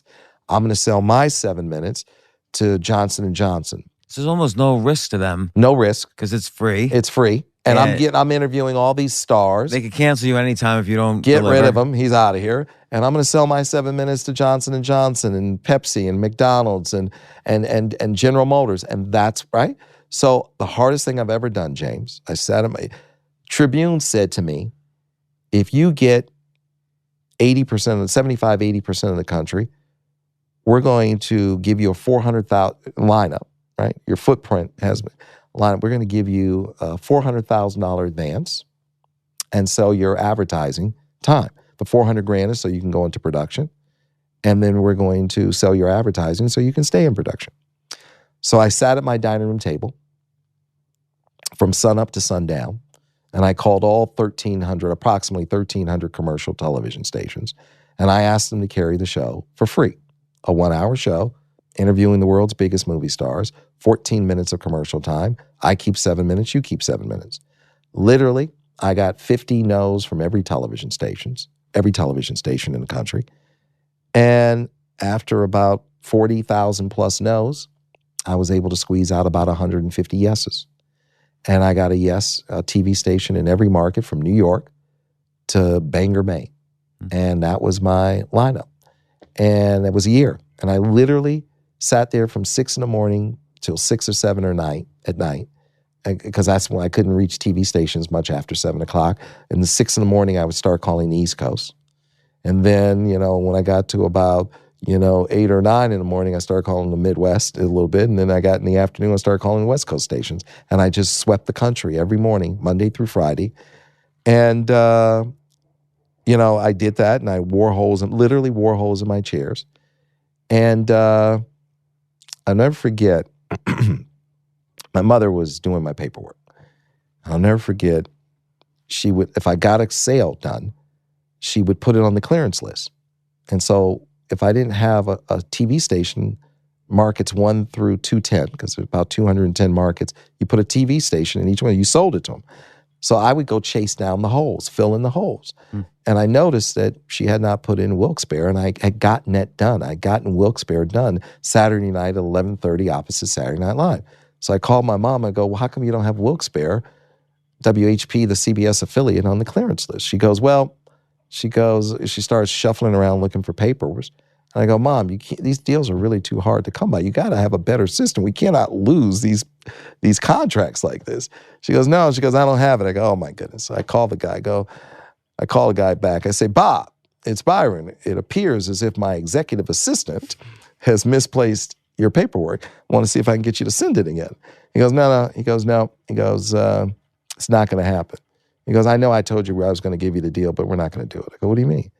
He says, well, I had 3 guys in here from Paramount, sales guys from Paramount, and they told me that you were calling me from your dining room table, and that you were in your underwear, and that this show was never going to show up, and if this show did show up, it was going to be on the air for 2 or 3 weeks, and then it was going to get canceled because you don't have the money to produce the show. So I gave them your time period. I go, you gave them my time period? And this is, James, this is really exceptionally rare, because when a TV station says something, that's as good as gold. No one goes back on their, it's rare someone in the TV industry goes back on their word. Movie industry, all the time. TV, no. So I said, really? I said, so how many guys did Paramount send in? He said, about 3 of them. He says, 3 of them. I go, I said, they have on nice suits? He goes, yeah.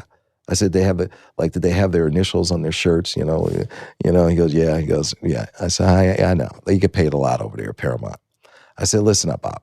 I said, they're right. I am calling you from my dining room table. I am in my underwear. But they're wrong about this. I am going to put the show on the air. The show is going to get on the air. And because of what they said to you about me, and because you decided to believe them and not live up to your deal with me, you tell the boys at Paramount that I am never, ever, ever, ever going to cancel that show. And it will stay on the air until the end of time, because they will never be able to say that to another TV station about me and my TV shows ever again. So let them know they stole this one, but they will never get another win on me again. I'm shutting them down. He says, okay, I will let them know. I said, all right. 2 weeks later, Tribune says, right, we changed our mind. We're not sending you the $400,000, and we're not going to sell your ad time, after a year of sitting at my dining room table. Now, this was the defining moment. I said, oh my God, I'm not going to sit here 1 year of my life and call all those TV stations back and tell them Paramount was right. I'm calling you from my dining room table in my underwear, and I cannot deliver this show. I said, I don't know how I'm going to do it. I'm going forward. I'm going forward, and I'm not backing down. So I went forward. I went forward and produced the show. I didn't have 2 nickels to rub together. So over about a 5-year period, my home went in and out of foreclosure probably 15 times. What'd you do each time to get it out of foreclosure? You would catch up. There was a lady at the bank, I think it was Bank of America, and she said to me, your file keeps coming on my desk. What's going on? I said, well, I'm trying to fund a television show. and I have to pay the cameraman, and I have to pay the editor, and I have to pay for tape, and I have to put it on the satellite and get it delivered to my TV stations, and I have to pay my phone bill. So you were producing the show at this time. I'm producing delivering. the show, and I'm just paying my cameraman. I'm not. There are days I'm not eating. Who were you getting on the show? Like, were you also all calling the movie stars? Everybody's on the show. Were you the one calling them? And No, getting I on? had a talent. I had one employee, Joan Robbins. She still works for me. She was the first employee I hired. 25 years later, I have one employee. So she's booking everybody. And there are days I'm not eating. There are days they're turning off my phone. This is before we had mobile phones. I had to call people from pay phones when they turned off my phone. There are days that, so she said to me, she goes, just don't let it go past day 89. She goes, day 89 stays with me. She goes, if it goes to day 90, this is a lady at Bank of America, it goes to the lady next door to me, and you don't want to talk to her. You don't want to know her, and you don't want her to know you. She goes, just get it paid every 89 days. So I would float my mortgage payment, and I would pay it every 89 days because I was floating and using it to pay for the cameraman and pay for the. And were you also getting the ads? Like, were you calling the big companies? And I had to learn how to sell ads. So the biggest blow when Tribune didn't send me that $400,000 was that that was a big blow. But the biggest blow was they didn't sell my advertising. I had to learn I didn't know how to sell advertising. So I called somebody up and said, will you buy advertising? They go, you missed the upfront. I go, what's the upfront? I didn't know there was this whole ad up process where $170 billion gets placed in about a 2-month period. And if you miss that train, you got to wait a whole nother year for that $170 billion to come back around. So they go, the only thing available to you is direct response. I go, whatever it is, I'll take it. So direct response, I started selling all my ad time to 1-800-SPRAY-ON-HAIR and 1-800-ABS in 24 hours. So that's what I was just calling, and they would FedEx me checks because they didn't care about my ratings. All they cared about is, because they gave me a unique phone number. It was unique to me. Either I made the phone ring or I didn't, and I was making the phone ring. And so they were like, okay, people are buying spray on hair, and they send me another $500. Okay, they're buying abs in 24 hours. They send me another $800. And disco songs of the 70s and love songs of the 80s. And I just kept, it was 1-800 whatever, and I just kept selling. And so the miracle of my company is that I made it off of direct response, and I had to teach myself how to sell it. And I could not get any investors. No one would invest a nickel with me, and I couldn't get a bank loan. The first 15 years, this is our 25th anniversary. James, the first 15 years of this company, I had factor my receivables, and I was paying as much as 26% interest. I couldn't get a bank loan, and I couldn't get an investor. And these were some of the later it became some of the best receivables ever. It became Coca-Cola and McDonald's and Pepsi and Johnson & Johnson and some General Motors. But initially, you were essentially making the spread between all of these ad dollars across all the stations, minus your production costs and satellite costs and delivery costs and so on, minus this interest payment. Yeah. And the that interest was your payment profit. was huge. And you had to make a profit or else you die. And I had to keep moving. And I had to keep moving like a shark because I could never stop. And I just kept smiling and dialing and smiling and dialing, calling TV stations. And finally, I sat with all the heads of the movie studios. And I said, listen, I'm having all your movie stars on, 7 a week. I'm interviewing your Tom Cruise, Tom Hanks, Denzel Washington, Halle Berry. I'm interviewing. That's a good booking agent you had. Right. Joan Robbins is the best. And I'm interviewing all of them. And I said, I'm showing your clips, your trailers. You guys are spending $200 to $700 million a year each advertising movies. Why don't you advertise with me some of that money so I can be there to support you because I have a 1-hour commercial saying go to the movies. And they said, you know what, you're right. And Tom Sherritt, God bless his soul, 20th Century Fox, came on board, delivered me 20th Century Fox. Dick Cook over at Disney, delivered me Disney. Arthur Cohen over at Paramount gave me Paramount. And I just went studio by studio and I started signing them all up. Next thing you know, I had all the studios as my client. And I learned. I had another wonderful epiphany, which is It isn't about me, it's about you. Don't talk about what you can do for me. Talk about, as a salesperson, what I can do for you. What I can do for you is I can have this 1 hour commercial with your movie star. Right, with which your has a clips. monetary value. It has a monetary value. It is a 1 hour commercial saying to go see your movies. And once I solidified the movie industry, I went on the road because I was able to eat regularly and pay my mortgage and pay my phone bill and go travel and show up at the TV stations the way the Paramount guys did. And I was able to go on the road, and then I solidified industry by industry. I went and sat with the board of directors, board members, chief marketing officers, whoever I could talk to at those corporations. And I solidified the pharmaceutical industry, and then the fast food industry, and then the soft drink industry, and the automotive industry, and the packaged good industry. And the next thing you know, I looked up and I was in business with every television station in the country and every major ad agency and every major advertiser in the country. And I had a direct relationship with all points of distribution and advertising. And I said, this is unique. I am in business directly because I only have like 3 rules of business. That's all I have. I only have 3 rules. I say we only need to know 3 things about business. Number 1, don't let anybody come in between you and the customer. Number 2, do not run out of money. And number 3, do not break rules 1 and 2. So, okay, let me ask you a question about that. Rule number 1, let's take a company like HBO. For years, for decades, they had to go through the cable companies. They didn't really know their customers. And now they you have flourished. HBO going, they're going direct. But now they're going direct. Right. So I immediately after going through this process, I was like, this is a blessing. Now I'm direct with every television station in the country, and I'm direct with all the major ad agencies and advertisers. So now I'm sitting at my dining room table, and I'm able to put, I said, I'm going to do a special. And I said, when I was a kid, and I used to come home, I was a latchkey kid. And, I would come home and I'd take the key and open the apartment door, and I would sit there and make a bowl of Captain Crunch cereal and do my homework and wait for my mother to come home and watch TV. And I'm in the apartment by myself. And I used to love Merv Griffin and Dinah Shore and Mike Douglas. And they used to do theme shows. And I thought, I'm going to do a theme show.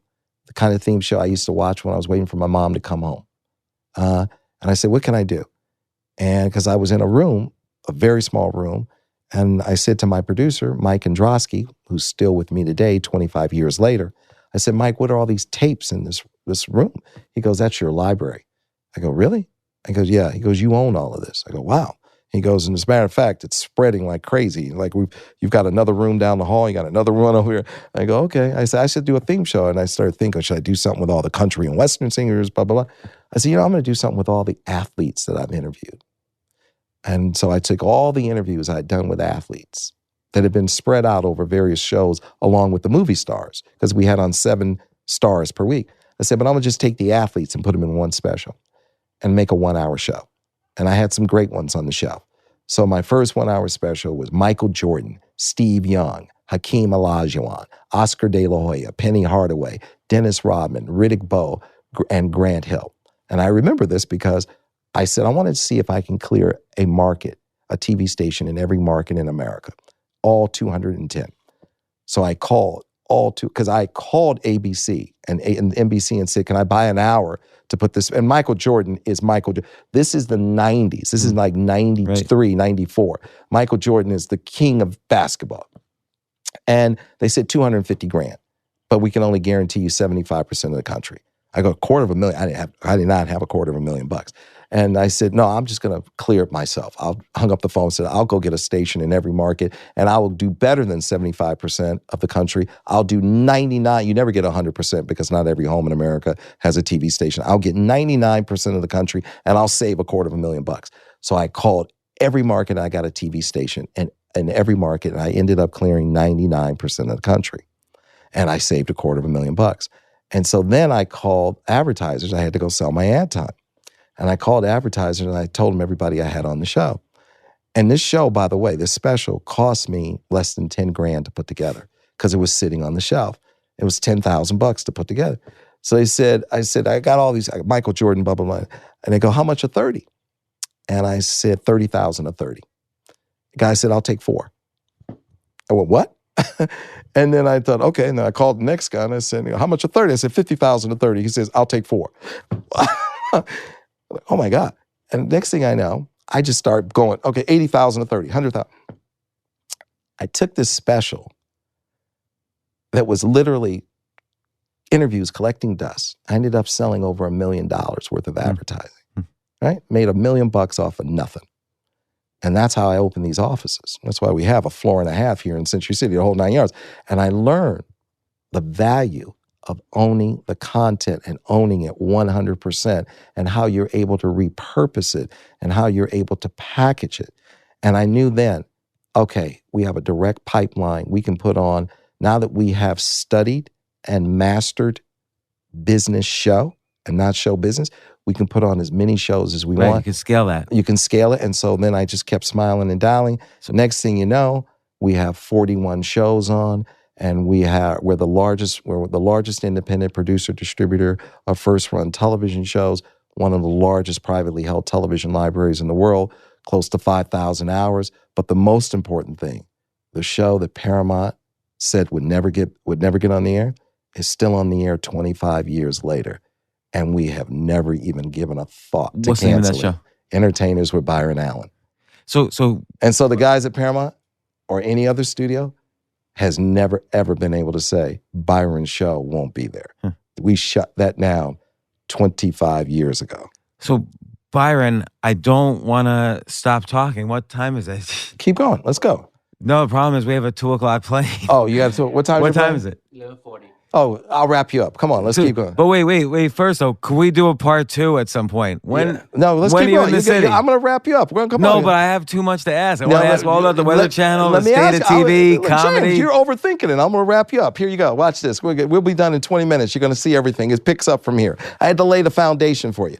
So here's what happens. You don't understand. I have 2 hours worth of questions to ask. You're going to see in 20 minutes they're going to be answered. So here's what's going to happen. So here, just relax. I'm going to lay it on you like you never had it before. Like you watch this. Right. So here's what happens. So we end up doing it. We end up putting these shows on the air. And we have this large library. And I'm in New York, and I'm at a junket. I'm waiting to interview some movie stars. I think it was, I don't know what it was, Jerry Maguire or whatever it was. And I see in the New York Times that Verizon is investing $23 billion to bring fiber to the home to offer 150 HD channels. So I go to Verizon. I said, hey, I understand you guys are going to offer 150 HD channels. They said, that's right. 24-hour networks. I said, well, I'm here to offer you 10 of them. They said, well, how many do you have now? I said, 0. And they said, okay, this guy's cuckoo for Cocoa Puffs. I go, yeah, I said, before you call security, I said, let me tell you what I'm thinking. They go, yeah, what are you thinking, buddy? I said, I'm originally from Detroit, Michigan. And I said, my dad worked at Ford Motor Company. My granddaddy worked at Great Lakes Steel. And these guys were very efficient, Ford Motor Company, Industrial Revolution way. I said, I never saw such waste until I started doing Real People. And some of the crews, not all the crews, were trying to figure out how to work for 2 hours and get paid for 12. And I said, I want to reverse that. I said, so when I send a camera crew or camera crews to Pebble Beach to shoot the car show, Concours d'Elegance, I don't want them to just shoot the car show for our 24-hour car network, Cars.tv. I want them to shoot the resorts up there for our travel channel, MyDestination.tv. I want them to shoot the restaurants up there and the chefs up there for our cooking channel, Recipe.tv. And I want them to shoot what's going on in the pet community for our pet channel, Pets.tv, and shoot all the movie stars that come up there for our entertainment channel, ES.tv. And I bought all the premium .tvs, and I think that Internet 1.0 is .com, which is read it, but I think we're going to rapidly move towards streaming. So over the last 12 years, I've bought all the .tvs because .tv says watch it over the internet. And we as human beings, we watch more than we read.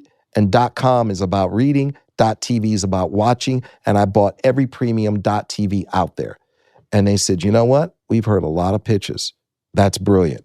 We're not going to give you 10 networks. We're going to give you 6. And we made history. With a stroke of a pen, of a signature, we launched 6 24-hour cable networks on Verizon. What was the Fios. economics? Like, did they pay you? They paid us a sub fee, and we keep 16 minutes an hour in advertising. So we go, and then I went back and I launched a 7th network. I told them that I was in the court business, and we're the largest producer of court shows.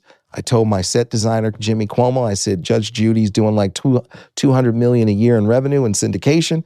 I said, I want to be in the court business. So I said, keep an eye on a court set.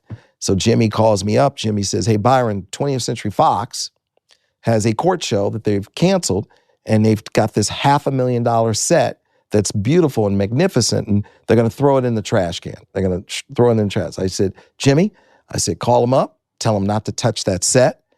And he goes, what do you want me to offer him? Tell him that I proudly offer them $1. And he kind of chuckled. He said, $1?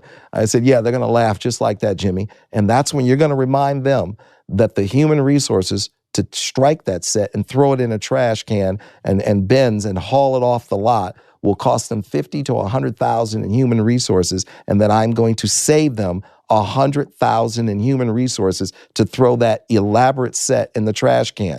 Offer them $1 immediately, please. So he says, okay. He called me back the next day and he went, you're not going to believe this. They accepted your $1. So I bought my first court set for $1 and I put Judge Ross on there, and we launched America's Court with Judge Ross. And then we signed Maybelline and Hatchet and Perez. We ended up with 6 court shows. And then I went to Verizon. I said, we're the largest producer of court shows. And we launched a 24-hour court network, and that was our 7th network. Then I had a buddy come to me, Chris Walters. And Chris Walters, CEO, was the CEO at the time of a company that satellites 24-hour networks, ours and NFL Channel and a bunch of other wonderful people, networks. And he says, can we have dinner? And I said, sure. He says, you don't know this, but before I ran this company satelliting cable networks all over the world, including yours, Byron, your 7 networks, he said, I used to be the chief operating officer or something along those lines at the Weather Channel. He goes, the way you think, the way you see things, the way you operate, he goes, you are perfect for owning the Weather Channel. He goes, you don't think about the Weather Channel because you're in LA and it's always 80 degrees and sunny. He goes, but it is a phenomenal business. It prints money. The people who own it have owned it for 10 years, Bain and Blackstone, along with Comcast. They're ready to sell. And I said, okay. I said, let me get in there and see what I can do. I happened to have met Schwartzman from Blackstone. And so I went in and I made an offer. And we got into a bidding war, and we ended up winning the bidding war. We bought the Weather Channel, and it's a phenomenal asset because it is a great business. It is very important. It's the only network that protects and saves lives and businesses and homes, and it's the #1 weather news service in America, and it's 37 years strong. And it's weather 24 hours a day? Weather 24 hours. So you don't do other shows, it's just weather. Don't do other shows. It's weather, and it's about protecting you and making sure that you and your family and your loved ones are okay. You have the information you need in real time. So let me understand the economics. So they bought it originally for around $3 billion. They sold off their digital assets for about $2 billion, right? And then you bought for $300 million. I bought for Where did they make? And by the way, they were making lots of good money along the way. So I see. So they were pulling cash out. Oh yeah. So they're not crying. Oh my God, no. This thing. Printing money. They just owned it for 10 years, and private equity better than most. Close the fund. You got to close the fund and move on. Otherwise, you would never sell it. Why would you ever sell it? I mean, I never want to sell the Weather Channel. I want my grandkids to go, Granddaddy did okay. So, that's one of those. It's a legacy asset, and I love it, and it's a phenomenal business. So we bought the Weather Channel, and we have 8 networks, but with the Weather Channel, we got a gem in there that was just unique. They launched something called Local Now. And Local Now has proprietary software where we're able to, it's hyper-local, what's going on in your community based on your zip code, and no one else has that on the internet.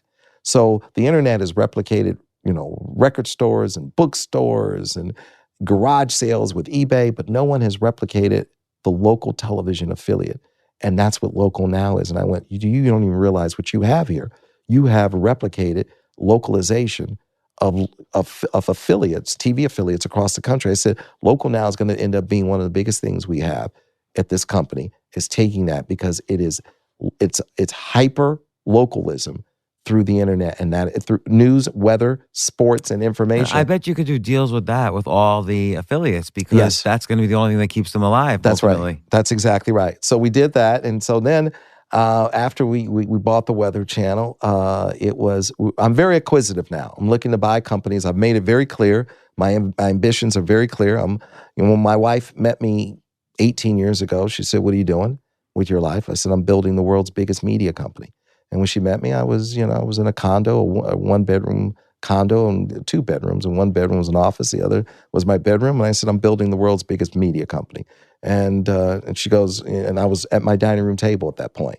So I said, so now I'm very acquisitive, and we're buying companies and we're building it up. And my goal is simply very clear, is to build the world's biggest media company. And we're doing it through, content. Look, 100 years ago, it was the Industrial Revolution. And what fueled the Industrial Revolution was gas and oil. Gas and oil is what fueled that. Today, it's the digital revolution. And what's fueling that is content. That is what's fueling that. And so I'm taking exactly what Rockefeller did 100 years ago, vertical integration, where he went and he invented pretty much vertical integration with the Industrial Revolution and taking oil out of the ground and sending it to the refineries and the pipelines and to the gas stations and to the gas tank and cash register and hit repeat. It's the same thing. That's why we own our content 100%. And that's why we're the first to achieve television everywhere, because we own our content and we're able to go on every device everywhere in the world direct to the consumer, which is why we own all of these premium.tvs. Cars.tv, comedy.tv, recipe.tv, pets.tv, and some we haven't even turned on. News.tv, kids.tv, sports.tv. I bought them all when everybody was looking the other way. And now we have... do esports.tv also. Esport, I think we may have it. If we don't, we'll buy it. But we bought them all, and we can now take this content and go and chase 4 billion worldwide connected devices. That's what we're doing. And along the way, because it's a real passion of my mother, and it's been a passion of mine, and also my mentor, Al Massini, said, I'll never forget, he said to me, he said, "Byron," he says, "with you, I've pretty much created a monster." I'll never forget that. He says, "You're unstoppable." He says, "TV," he says, "you'll do that in your sleep. No one will come near you. Whatever you want to do," he says, "you will always dominate the TV game." He goes, "But I want you to do me a favor." I go, "What's that?" He goes, "I want you to make movies." Because I think it was always his passion. And because he made the miniseries, a woman called Golda, and about Golda Meir, and he did Jimmy Hoffa. And I think he really wanted to make movies. And so he was like, he goes, "TV's easy for you." He goes, "You can do this in a coma." He goes, "I want you to make movies." He goes, "I want you on that stage. I want you to go get an Oscar. Just do it because I want you to do it." Like, So wait, Byron, here's the thing. I know the movie story, and I want to talk. I have a I have a million questions. You're not going to be able to round it up because I have a million questions. But watch this. Give me 3 minutes. We have to promise. You have to promise a part 2. Yeah, right. So I will do part 2. All right. We could do part 3. You're my new friend. We could do part. And then we have to do dinner after part 2. We could do I have that ideas too. for you. So here's the deal. On the movie industry, it was real simple. I always wanted to be in it, but I always wanted to be I wanted to be direct to the theaters, and no one has ever been direct to the theaters. So, there was a woman, a wonderful, lovely woman, Susan Jackson. Unfortunately, she lost her battle to cancer. So I went to her business partner and I said, "Susan, unfortunately, has passed away. Do you want to sell the company?" And he said, "Yes." And I said, "How much do you want for the company?" He gave me a number. We were at lunch. And I said, "Okay, you may now consider your company sold." And he kind of looked at me, almost choked. I go, "I'm sorry." I said, "You know what? I should have explained. I own my company 100%. I don't have a board of directors. No analysis paralysis. I asked you if you would sell it. You said yes. You gave me a number. I agreed to that number." He goes, "Well, I'm down the line with some other people." I said, "They lost. You'll have the money day after tomorrow. We're done." And I bought the company. And so now I'm able to go direct to the movie theaters. And we had this output deal with Netflix. And so the first movie I bought was a shark movie. And I bought it off the Weinsteins. I studied Box Office Mojo. I studied all the movies and all the numbers and all the release patterns and all the release dates. And I noticed, as a comedian, because comedians have that muscle where we're very observational, I noticed a shark movie had never failed. And I said to my acquisition people, I said, "Go get me a shark movie." They said, well, there's one out there. I go, who has it? They go, the Weinsteins. I go, what's the story? They go, well, we offered Bob $2 million and he told us to get out of here. I go, well, Bob's my neighbor out in Malibu. He's like 8 doors down. His house is 8 doors down from me. I'll walk down to the beach and I'll go get the movie. So one weekend I walked down to his house. I said, Bob, it's Byron Allen. I go, I want to buy that shark movie. He goes, do you have any money? I said, yeah. He goes, well, come on up, sit down. So I sit down. I go, Bob. Bob says, what do you think? And I said, I'll give you $2 million. He goes, I already told you guys to get out of here with that. I go, all right, I'll give you 2.5. He goes, oh, no. I need something with a 3 in front of it. I said, okay, I'll give you $30. He goes, oh, okay, I forgot you're a comedian. He goes, I need more zeros. I said, Bob, if I give you $3 million, are we done? He goes, we're done. We're good. All right, $3 million. I go, okay. So then Bob, so next thing I know, I get a call from Bob like a week later. He goes, you know that movie you bought from me on the beach? I go, yeah. He goes, well, he goes, I have it on DVD right now and it's on trucks. 10,000 units are on trucks all over the country. We're going to start delivering these DVDs on Saturday, Sunday, and Monday. It's going to be on the DVD shelves on Tuesday. If you don't wire me the money today, it's gone. I go, Bob, like, are you kidding me? So it was like, literally, we made the cutoff by 5 minutes and we wired him the money. And we spent the rest of Friday afternoon calling all the trucks on highways all over America to turn around and not drop off one of those boxes. That's how we spent Friday afternoon. I bought that in July of 2016. It was called In the Deep. And I was losing, and I sat on it for 1 year until June of 2017. Why'd you sit on it? Because I wanted it to be a summer movie and it was too late to put it out that summer. And I said, okay, I don't know if I can't, I'm not sure all those boxes didn't get recovered. So I changed the name to 47 Meters Down, put it out summers. And I couldn't find anybody, I didn't have the P&A money. I didn't have the print and advertising money. It cost $30 million to put it in theaters. And I couldn't find anybody to put up the money. So I went to a buddy of mine and I said to him, a Wall Street guy, and I said, I bought this movie off the Weinsteins. And this is before the Weinstein Company blew up. And I said, I bought this movie off the Weinsteins, a shark movie. And I said, I want to spend $30 million. I want to risk $30 million to put it in the theaters. And I said, I need to tell you something. Hollywood is a casino. And you need to know that I'm going to put up $15 million and I want you to put up $15 million. My $15 million will sit next to your $15 million. And you need to know that we're probably going to lose all of our money. You need to know that we are probably never going to see this $30 million again. My $15 million, your $15 million. You need to know that I cannot guarantee you that we're going to spend $30 million and no one may not buy one ticket. We may not sell one movie ticket to go see this movie. And you just have to be prepared to walk away from that $30 million as if we flushed it down the toilet, because Hollywood is a casino, but I am willing to put my $15 million next to your $15 million, but you have got to be prepared to lose it all. And he looked at me and he goes, is that your sales pitch? And I said, yes, that is my sales pitch. And he looked at me and he said, that is the worst sales pitch I have ever heard in my life. And I'm in. And I said, you're in? He goes, I'm in. He put up $15 million, I put up $15 million, and it ended up being the biggest independent movie of the year, and we did over $44 million at the box office. Wow. Right? Now we're shooting the sequel. And he said, no one has ever been that honest. And then also you sold the international rights? Or? Yeah, I started an international division. The internationals, we sold the international rights. That pretty much paid for the cost of the movie. So now I got a movie for free. So pretty much whatever we do here, minus advertising, we just put that in our bank account. So, and then we put out, Hostiles with, Christian Bale and Rosamund Pike, a Western. I love Westerns, and I noticed a Western hadn't been out. I feel my skill set is terrific for this, because as a comedian, you have to observe things. You have to notice what's not there. It's like, Brandon Tartikoff said, watch television, maybe it was Al Massini, watch TV, figure out what's not there and then put it there. It's the same thing with the movie industry. Go to the movies, figure out what's not there and then put it there. We didn't have a shark movie. Shark movies never fail. We didn't have a Western. Everybody turned the Western down, Hostiles. They said, oh, Byron Allen, he's screwed up now. He's going to lose a bunch of money. And they said he'll do $2-3 million at the box office. And just like they said, I screwed up on 47 Meters Down. They go, look at this. He's tracking at a 2 rating, because they have tracking. I was at a 2. I said, I don't know, these guys don't know how to read numbers. They don't know how to read numbers because I've sat in the first marketing meeting. In the first marketing meeting, there are 4 boxes. They call it quadrants, right? There are 4 quads.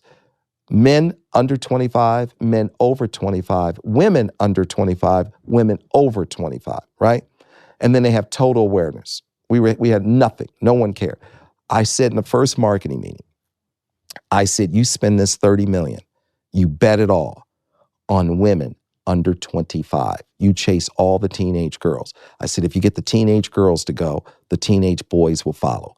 Get the girls. So we spent $30 million chasing the teenage girls. They never looked at the box that we had, women under 25. They wrote in the trades I was going to do $2 million opening weekend. And I go, how do they figure I'm going to do $2 million when I had like almost a 10? We had an 8. We had an 8 on girls under 25, teenage girls. Opening weekend was $11 million, and it held the theaters and kept going. And the same thing, I was like, what are you guys thinking about Westerns? They're like, oh, you blew it, but you'll do $3 million. We put that movie out. We ended up doing $30 million, Hostiles, and then nobody would put out Chappaquiddick because nobody wanted the negative feedback, And that was huge. That was huge. Chappaquiddick was great. I mean, there were people who didn't want me to put it out. They made it very clear that and I just said, hey guys, I'm not going to, I love Ted Kennedy. I actually met him. I actually financially supported him in his campaign. I'm a fan. But I said, I'm not going to cover this story up. And I said, this is Mary Jo Kopechne's story. I'm not going to silence her. I want the truth told. And I'm not looking to do this to disparage anybody. I just want the truth. And somebody came to me and, some powerful people came to me and said, hey, how about not putting this out? And I said, hey, before you walked in here, I was only going to put it in 1,500 theaters, but now I'm going to put it in 2,000 theaters. And every time you guys ask me, I'm not to put the movie out, I'm going to up it 500 screens. So if you keep asking me to not put the movie out, before you know it, I'm going to have it in 4,000 theaters. So they stopped asking, and I put it in about 22,000 plus screens, and the movie did phenomenally well. So we made history there. We made history in having a company that's direct to the theaters, having a company direct with the cable operators, the TV stations, and the advertisers. And it just kind of goes back to my little 3 little rules of business. Don't let anybody come in between you and the customer. Don't run out of money, and don't break rules 1 and 2. And that's really it. So it's been great. Now, we're having fun. We're chasing companies. We're looking to try and buy companies that will, grow our company as we move along. And I'm just having a blast. And I'm still a comedian. I'm still looking to make people laugh. My wife and I, we are raising our 3 children. We have a 10-year-old little girl, Chloe Ava. We have an 8-year-old little girl, Olivia Rose. And we have a 6-year-old little boy, Lucas Byron. And we're having a blast with them and just hanging it out and just having fun. That's my life. Well, Byron, it's such a great story, and I still have 100 questions for a part 2. Seriously, do you promise to do a part 2? We can do it. I promise to do a part 2, a part 3. You and I have a lot to hang out and talk about. I mean, I love anybody who's a Wall Street guy and a comedian. I feel like we're brothers from a different mother. You're my kind of guy. I love that. Wall Street and comedy, that's the perfect mix for me. Numbers and business models, you understand it. Yeah. I don't know how much more I have to share. I told you my life story. There's a lot more. Believe me, that's what we're going to find out in part 2, because I want to know we've done the past. I want to know the future now, and we're gonna discuss that. Plus, there's a lot more about comedy we have to talk about. Yeah, there's a lot more about comedy. We could do a whole thing on comedy. Right, we really can. I mean, just that whole story of Jay and Dave, and how Jimmy Walker had us all convinced we should be writers and not comedians. And David bought it for a minute, and then. And Jay helped David get out of his contract with Jimmy so he could go pursue his dream. And we got David Letterman. There's so much to talk about. But I love hanging out with you, and I feel like I made a really good friend, and you're terrific. And thank you for having me on. Thanks so much, Byron. And until we meet again, which I hope is soon, Steve will make sure it's soon. And thanks very much. Thank you, my friend. Thank you.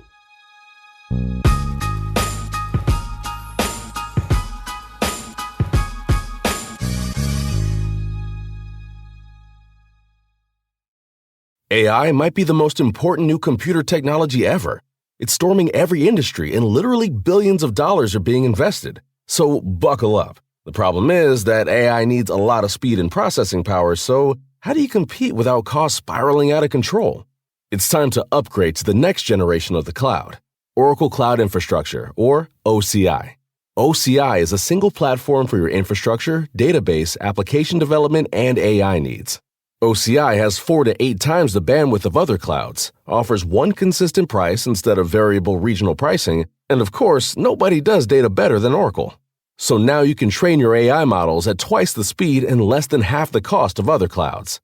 If you want to do more and spend less, like Uber, 8x8, and Databricks Mosaic, take a free test drive of OCI at oracle.com/advance. That's oracle.com/advance. oracle.com/advance.